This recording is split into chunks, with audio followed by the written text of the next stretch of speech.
Last night we ran into a bit of an issue. I'm not loving whatever's happening right now. This isn't normal. It's like holy. Well, guys, we had to abort the mission. It's literally too cold. So we'll clean up and try this again tomorrow. It is a little bit sunnier today and a little bit warmer. We just came back from the hardware store and we picked up a propane heater and some tarps. We're gonna try to block off this whole area with tarps to keep the wind out. And then we've got this massive like 15 kilowatt propane heater to try to just dump heat in. And then we're going to try this glassing thing again.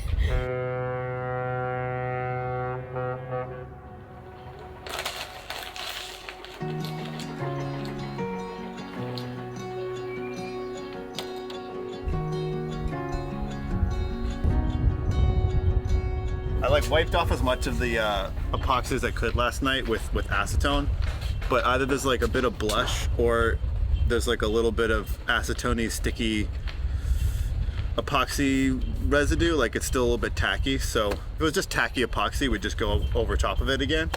But because I don't really know what it is, I want to make sure it's a good bond, so we're gonna make sure it's nice and clean. The epoxy from last night though, it did sort of cure, but you can see it's still really flexible. So without heat, that's not gonna cure much better than that. So that's the tricky part with epoxy, is it requires the perfect amount of heat to get it to be solid. So that's what we're gonna try to get done with the big heater today. Oh, look, I can probably take this whole thing out.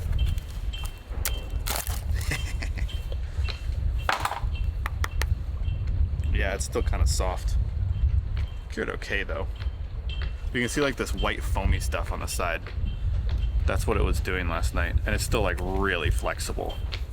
So it's not like a full cure by any means. All right, round two. Try again.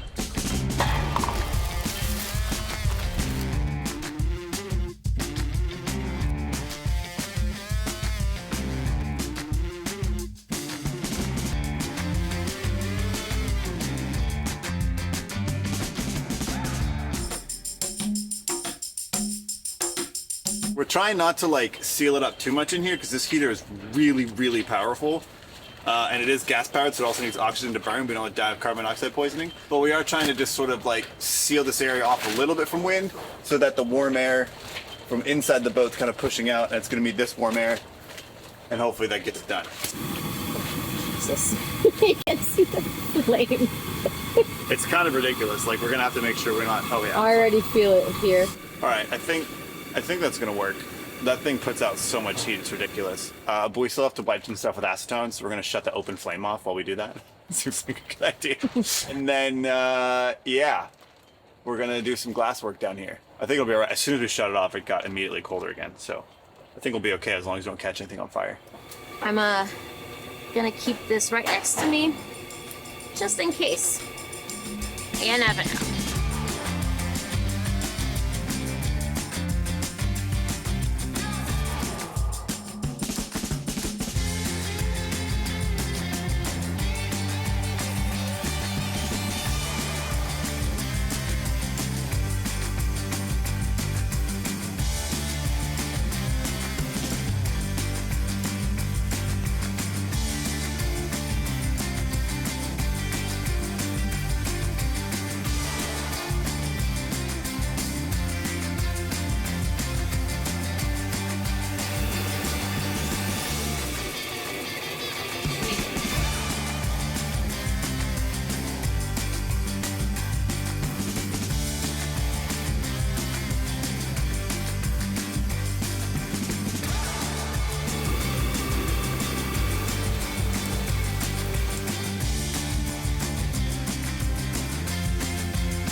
Well, the epoxy is rock hard now. It's been a couple of days since we've glassed this in. We've still got the heater running outside to help kick off the last couple of patches that we just did.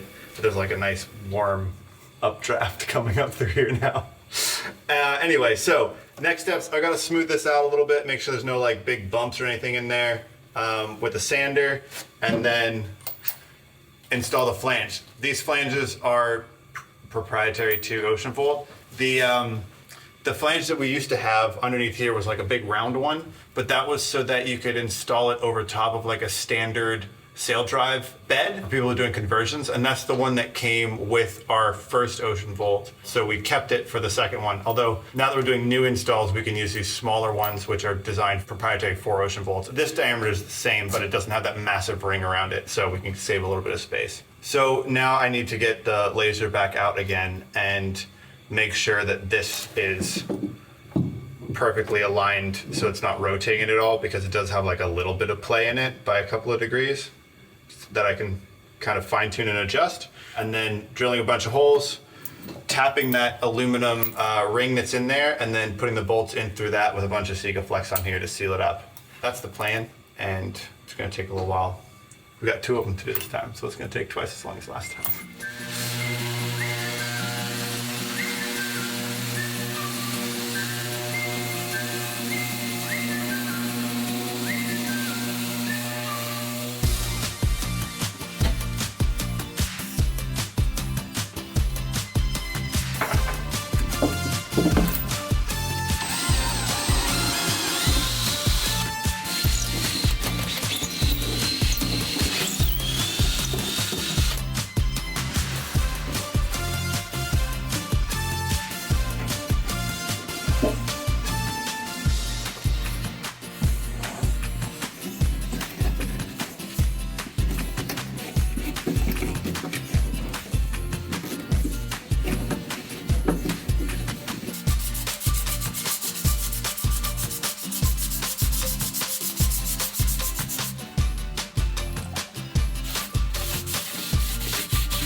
You just have to clean it up and we'll be good to go. Went in pretty smoothly, actually.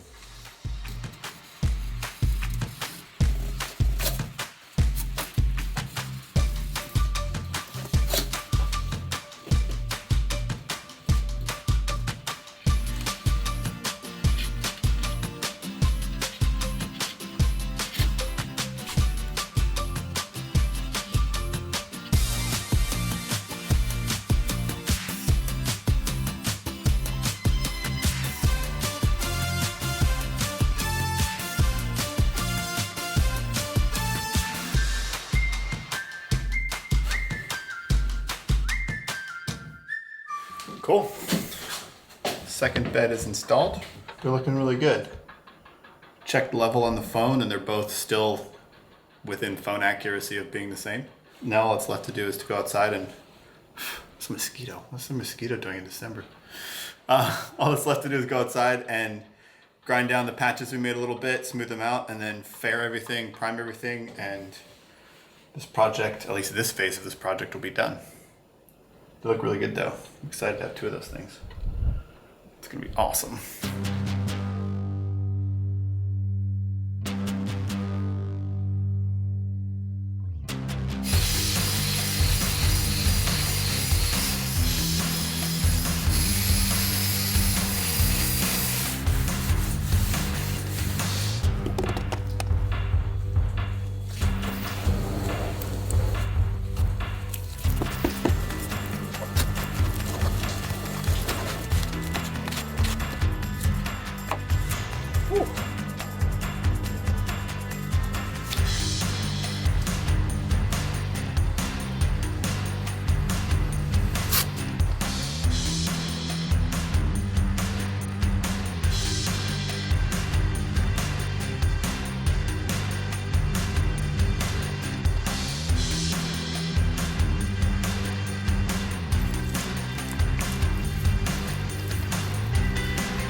Well, guys, that's as much done as it will be done for now. Yeah, pretty much. The flanges are in, they're glued down and bolted down, and the exterior is faired and primed, and we are ready to move on to the next phase of rebuilding UMA. Yes. We're not going to be installing the motors yet. That's going to come in a couple of weeks or months when we start doing all the systems, once the interior is a little bit more finished. But yeah, it looks really good. I'm glad they bolted in. I'm so excited. I'm sure you guys are wondering why. I have questions. Why do we have 2 motors on UMA? We were just too slow before. 6.5 knots wasn't fast enough, so we figured double the motor, double the speed. We'll be able to do 15 knots now. That's the real reason. No. If that was any concept in your mind, that's not how sailboats work. That's not how it works on a displacement hull vessel. No, we're not gonna go any faster. No. But what we are aiming for is to double our regen. Yeah. Because we do aim to stay 100% all electric on this boat, and even more so than we were before, because our ultimate goal is to not carry any fuel on the boat. So no petrol. We're not putting a diesel generator. We're not carrying a gas generator. Yeah, nothing. And no alcohol either. Not the drinking kind, the burning kind. Yeah. So we're going to be heating and cooling with electricity. We're going to be cooking with electricity, and we're going to be motoring with electricity, which means our power consumption is going to go up a lot more than it was before. Because before we were heating with wood and cooking with alcohol, and we were motoring the dinghy with petrol, and we had the petrol generator for the last 2 years or so. Yeah. And so, yeah, those are like the big loads. And then motoring was the thing that was the all electric. And now we're going to be converting everything to electric. Yeah. So our loads are going to go way up, which is why we're starting with double regen. We also have plans to dramatically increase the amount of solar input that we have on board. We'll go into that in a future video. And we're going to be experimenting with wind. I know we've been in that thought process for many years For the last 10 years, but we basically. finally found a company that has a worthwhile product, so we're probably going to be installing that as well. Yeah. So we're going to have a lot of different ways to generate electricity. Because here's the thing with electric, is that, because our loads are going to be so much higher, we need to balance it up by being able to charge our batteries. Well, we'll need more batteries in order to balance up the load, but we need to charge the batteries. So everything is connected. It would make no sense for us to be all electric if we didn't have the battery bank to support the loads that we're using, and it wouldn't make sense to have the battery bank that large if we can't charge it up. It doesn't matter how big your battery bank is. If you can't charge it up, it's useless after a certain amount of time. Yeah. So if we're sailing, we get regen, and if it's windy, we get wind power, and if it's sunny, we get solar. And the battery bank is just a buffer between those variabilities in Mother Nature. It's not really meant to do anything other than that. So twin ocean boat motors. So we're not the first boat to do this. No. This has been done before. Every catamaran that has an ocean boat has 2 motors as well. But yeah. But they have 2 hulls, right? Yeah. On a single hull, we're also not the first ones. The first boat that we've been on that had twin ocean boat was the Solona 46 that we sailed on in Croatia a couple of years ago. And we fell in love with that system because it made so much more sense, because the maneuverability itself was impressive. It was amazing. And you basically don't need a bow thruster on a boat like that, because if you can split them a little bit wider than, a meter, ours are going to be about 1.5 meters apart, you can dock a monohull like you can dock a catamaran, which is super easy. Just like forward reverse, you don't need the helm. And also by splitting them wider, we're going to get cleaner water. So our regen's going to go up by some percentage as well, because the water going onto the prop isn't getting disturbed by the keel first. So yeah, we're also going to be like technically losing any amount of prop wash that hits the rudder, but we're not going to need it because we'll be able to dock with just the motors, and we're not going to use the rudder at all. Yeah, I'm so excited for that. I know you are. I think it's going to make docking so easy. So excited for that. Because that's the thing too, like, I'm fine docking catamarans because they have the 2 motors, and I've always been nervous docking at least our boat because it's so susceptible to the wind, and you have the prop wash, and you never know what the bow's gonna do. But like with 2 motors, it's gonna make it so much better, and I feel like I won't be as nervous to dock our little Uma. Yeah. We definitely don't need 2 motors for speed. Like adding more power to our boat, like it's a 15 kilowatt sail drive, and we only ever put about 8 to 9 kilowatts into it. Like that's max power for us. But the thing with electric that's a little bit different than diesel is like the 8 kilowatt, the 10 kilowatt, the 12 kilowatt, and the 15 kilowatt are all basically the same weight and the same size. Like there's some minor variations between them. and how they're cooled and stuff, but they're basically the same size and the same weight. And so it doesn't really matter which one you use. And if you put a 15 in and you only use 8 kilowatts, it's the same as if you put a 10 in and you only use 8 kilowatts. It doesn't make a difference. Yeah. So we're not going to be able to go any faster, but we're definitely going to get more regen. We're going to get the maneuverability increase, and we're going to get what's even more important, which is redundancy. As in, we're splitting the motors onto their own separate battery banks and their own separate BMSs. So we really have a full backup, which is going to be fantastic. So if there's some sort of software issue, or if a line gets caught around the prop, or if something gets damaged, or if we get struck by lightning and it screws up one system, maybe it won't screw up the other system. And so that's really important, because regen for us is one of the largest ways that we produce power on board. As a percentage of the total power we produce when we're offshore sailing, regen's a huge one. And so losing that entirely would kind of cripple our whole experience. And so having a backup is going to be really important. Yeah. And I mean, on our little 36-foot boat, it's a bit of an extreme case. Yeah. It's a bit overkill. This system is ideal for boat that are 45 larger. foot, I think, I would to say like from 55. 45 up. Yeah. But this is the boat that we have, and we want to experiment with it because we have big projects coming up, and Yeah. we're excited to share that with you later in the future. Yeah. And the benefits of regen also are increased on boats that sail faster. It goes up parabolically. So, the faster you go, you double your input per like knot that you increase. And so at 8 knots, 9 knots, and 10 knots, you're just going up and up and up. So on the Salona, for instance, when we're sailing at 8 knots, 8.5 knots, we were creating like a kilowatt of power out of each per motor of the motor. So it was like running the Honda generator 24/7, only it was silent. And so there are much better candidates for all electric boats, but this is the boat we have, so we're making the best of it. And I'm excited to test the system once it's finally installed and we're back in the water. Definitely. So stay tuned for that. And we'll go over all of the systems that we're putting in, the battery bank and the electronical and solar components. And everything. Yeah, solar, wind, all this. We'll do that when the time comes. Future video. But it's good that the flanges are in, because now we can sort of finish up the cabinetry around the galley and finish the last little bit of carpentry we need to do. And then we'll be moving on to exterior work and insulation. Yeah. So that's exciting. Fun times. All right.